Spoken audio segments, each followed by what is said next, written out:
Hello my dear student, आज के इस वीडियो में हम आपके लाए हैं क्लास 10th विज्ञान का जो आपका 29 फरवरी विज्ञान का पेपर लगा था उसका यहाँ पर मैं फुल सोल्यूशन लेकर आया हूँ। जो आपका 2 घंटे पहले पेपर हुआ था, ठीक 824 आईपी आपका पेपर कोड है, इसका मैं फुल सोल्यूशन लाया हूँ, ठीक 2024 विज्ञान का। ये चैनल पर पहली बार है तो चैनल को सब्सक्राइब कर लीजिए, क्योंकि मैं इसी प्रकार के वीडियो आपके लाता रहता हूँ, ठीक। क्योंकि देखो सब्सक्राइब का कोई रुपया नहीं लगता यार, प्लीज़ सब्सक्राइब कर लो। मैं 20 लाइक का टारगेट रखा हूँ, प्लीज़ 20 लाइक करवाइए और अपने दोस्तों के पास शेयर कीजिए, ताकि वो भी ये पूरा आपका सोल्यूशन जान पाए। देखो आपको क्या होता है, डाउट होता है कि कौन सा हमारा विकल्प सही कराया हूँ, कौन सा नहीं, डाउट होता ना, तो आपको मैं पूरा डाउट क्लियर कर दूंगा, ठीक। तो देख लीजिए, ये विज्ञान का पेपर है, ठीक पूरा यहाँ पर। ये तो आपने पढ़ी, अच्छे से पढ़ ही लिया होगा, ठीक। मैं सीधे मेन टॉपिक पर बात करते हैं। पहला क्वेश्चन क्या कह रहा है देख लीजिए। आपका पहला प्रश्न क्या कह रहा है, देखिए खंड आ है, पार्ट 1 बहुविकल्पी प्रश्न है, ठीक। पहला प्रश्न क्या कह रहा है, पूरा मैं सोल्यूशन लेकर आया हूँ। देखिए पहला कह रहा है, किसी लेंस से वस्तु प्रतिबिंब आभासी सीधा और वस्तु से छोटा बनता है, तो किस में बनता है, तो देखिए अवतल लेंस में, उत्तल लेंस में, समतल लेंस में, इनमें से कोई नहीं, तो ऑप्शन नंबर बी करेक्ट हो जाएगा, उत्तल लेंस में, ठीक। वस्तु का प्रतिबिंब आभासी सीधा और वस्तु छोटा बनता है किसमें, उत्तल लेंस में, ठीक। ऑप्शन नंबर बी वाला इसमें करेक्ट हो जाएगा। अगला देखो प्रश्न क्या कह रहा है, एक गोली दर्पण के वक्रता केंद्र तथा ध्रुव के बीच की दूरी 20 सेंटीमीटर, दर्पण के ध्रुव से फोकस दूरी की दूरी क्या होगी, तो इसमें आपको दूरी बतानी है। तो दूरी क्या हो जाएगी आपकी इसमें हो जाएगी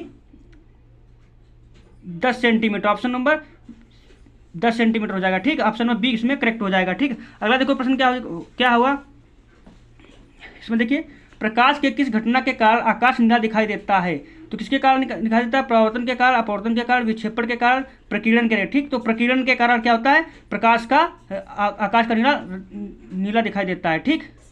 ऑप्शन नंबर डी इसमें करेक्ट हो जाएगा। अगला देखो प्रश्न क्या कह रहा है, एक लेंस की क्षमता 2 डायोप्टर है, इसकी फोकस दूरी सेंटीमीटर में कितनी होगी, तो सेंटीमीटर में कितनी होगी है, तो देखिए पी बराबर क्या होता है आपका 1/f होता है, ठीक। लेकिन यहाँ पर डायोप्टर है तो यहाँ पर निकालना क्या, एफ निकालना, तो एफ बराबर क्या हो जाएगा 1/p हो जाएगा, ठीक। अब देखो जब यहाँ पर सेंटीमीटर में फोकस दूरी पूछ रहा है तो आपका हो जाएगा, सूत्र हो जाएगा 100/p। अब पी का यहाँ पर मान रखो, पी का मान कितना आपका 2 डायोप्टर, सॉरी 100/2, तो 2 × 2 तो 5 10 यानी कि 50 प्लस की 50 आ जाएगी। तो ऑप्शन नंबर इसमें कौन करेक्ट हो जाएगा, ऑप्शन नंबर ए वाला इसमें करेक्ट हो जाएगा, ठीक। अगला देखो प्रश्न क्या कर रहा है,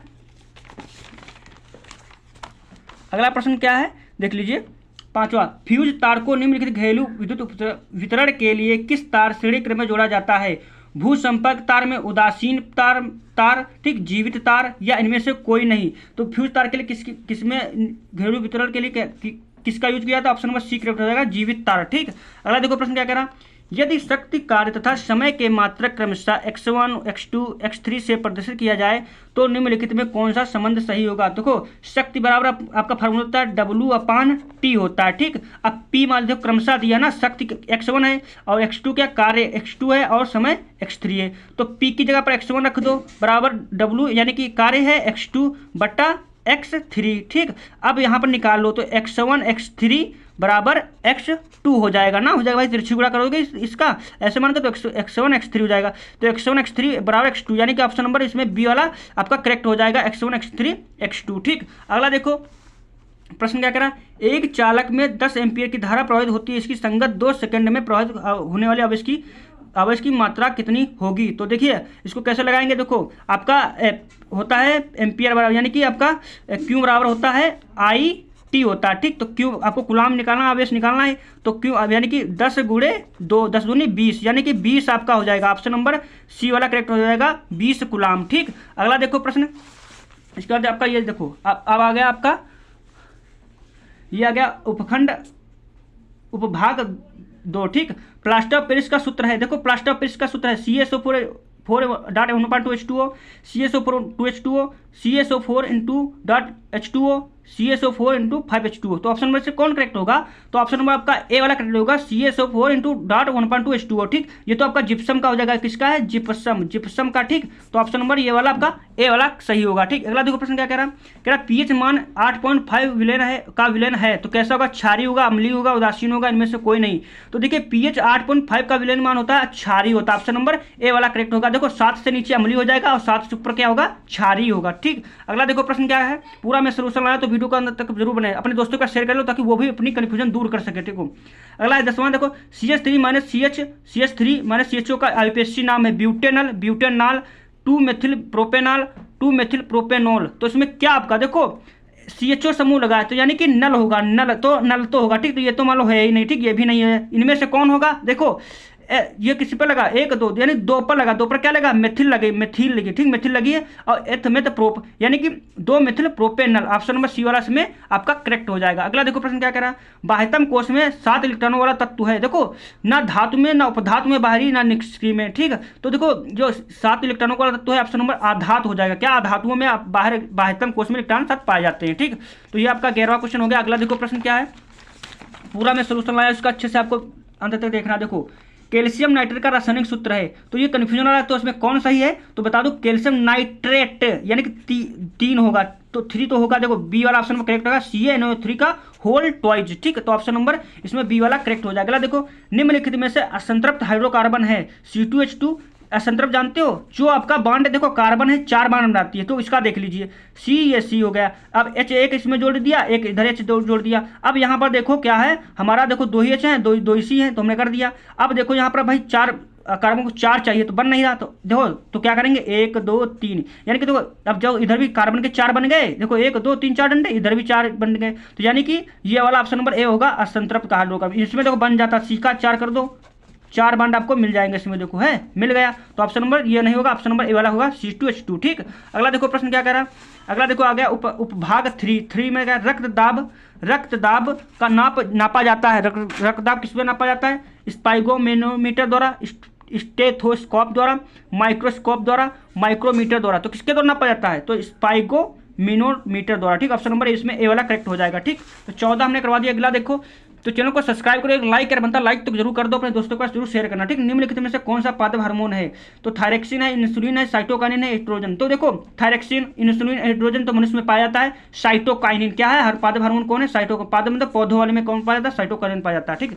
अगला देखो प्रश्न क्या कहा, एक लिंगी पुष्प है, गुड़हल, पपीता, सरसों, गुलाब। तो एक लिंगी क्या है, देखो सरसों में काफी फूल, इसमें काफी फूल, गुलाब में काफी फूल पाए जाते हैं, लेकिन पपीता में ज्यादा फूल नहीं, तो ऑप्शन नंबर बी वाला इसमें करेक्ट हो जाएगा। अगला देखो प्रश्न क्या कहा, पुनर्जनन का उदाहरण है, हाइड्रा है, ब्रायोफिल्म है, अमीबा है, प्लेनेरिया है। तो देखो पुनर्जनन का उदाहरण है डी वाला, प्लेनेरिया, ठीक, प्लेनेरिया। अगला देखो प्रश्न क्या करें, ओजोन परत का क्षरण निम्न से किसके कारण होता है, ऑक्सीजन द्वारा, वाष्प द्वारा, सल्फर डाइऑक्साइड द्वारा, क्लोरोफ्लोरोकार्बन द्वारा। तो इसमें कौन ऑप्शन सही होगा, ऑप्शन नंबर डी वाला करेक्ट होगा, क्लोरोफ्लोरोकार्बन द्वारा, ठीक। ऑप्शन नंबर डी वाला इसमें करेक्ट हो जाएगा, क्लोरोफ्लोरो सी, ठीक।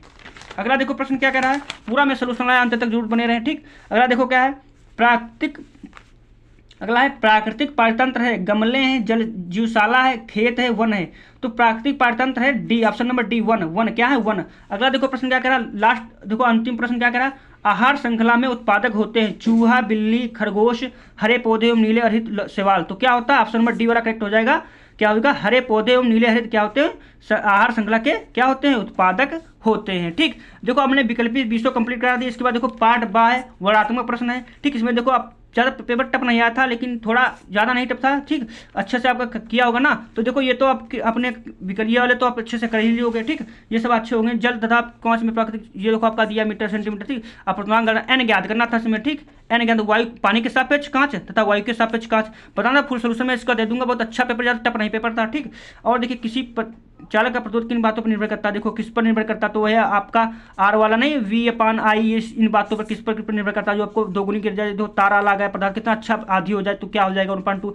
तो इस प्रकार से ये प्रश्न आया था, वो ज़्यादा टफ नहीं था, अच्छा था पेपर, ठीक। अगला देखो फ्लेम के बाएं हाथ का नियम लिखना था, ठीक। और दक्षिण हस्त नियम अथवा में आपका दिया था 6 नंबर में। पेपर बहुत सरल था, अच्छा था, ठीक।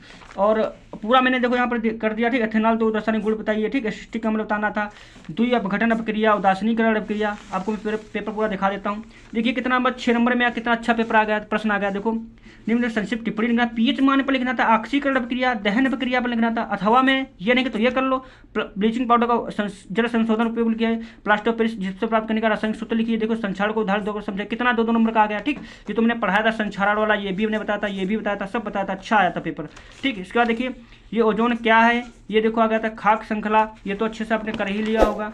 इसके बाद देखिए पूरा मैं पेपर यहाँ दिखा देता आपको। ये देखिए निम्नलिखित संक्षिप्त टिप्पणी, कायिक प्रवर्धन मुकुलन पर लिखना था, जो अच्छा लगे उसमें कर लेना था। मानव मस्तिष्क की रचना तक केवल संक्षिप्त टिप्पणी लिखिए। पारतंत्र ऊर्जा। तो वीडियो पसंद आया तो चैनल को सब्सक्राइब कर लो, अपने दोस्तों के पास शेयर जरूर करें।